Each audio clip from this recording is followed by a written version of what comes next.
Pinaghahandaan na ng mga otoridad ang nalalapit na fluvial procession na isa sa pinaka-inaabangang religious activity sa Fiesta Señor sa Cebu City.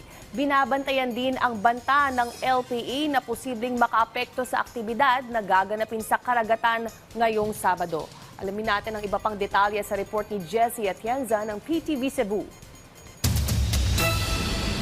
Isang tabletop exercise at interagency meeting ang pinangunahan ng Coast Guard District Central Visayas kasama mga opisyal at kinatawan mula sa Philippine Navy, PNP, Cebu Port Authority at maging ang Cebu City Disaster Office para sa nalalapit na pagdaraos ng taunang fluvial procession. Isa sa pinakamahalagang aktibidad ng Fiesta Señor kung saan ibabiyahe ang imahe ng Santo Niño sakay ng galyon mula sa isla ng Lapu-Lapu City at tatawid ng Mactan Channel papunta sa Cebu City.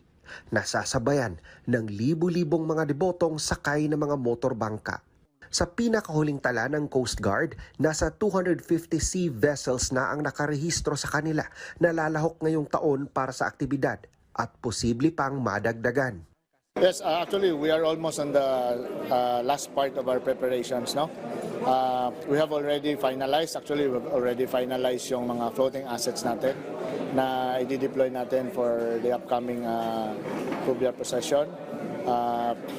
We are thankful that we have our partners from the Philippine Navy, from the Maritime Group, who have dedicated their floating assets na makatabang sa tuwa as security marshals para to maintain the safety at security ng ating activity. Magiging mahigpit din ang mga otoridad para sa mga sea vessels na hindi rehistrado na biglang susulpot sa fluvial procession. Hindi magpapakampante ang mga otoridad dahil nasa kalagitnaan ng karagatan ang pagdaraos ng aktibidad. Isang low-pressure area ang binabantayan din sa ngayon ng mga otoridad na posibleng makaapekto sa fluvial procession, lalo na kung magtataas ng storm signal ang Pag-asa.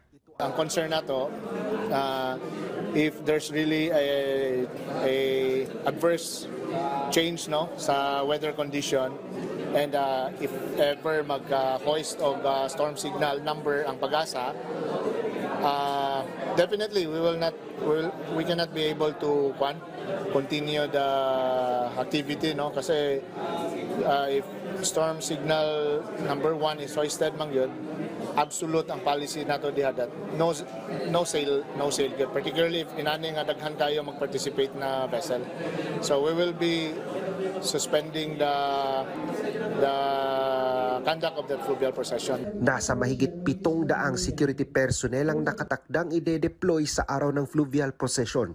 Pagtitiyak na ligtas at walang magiging aberya sa aktibidad.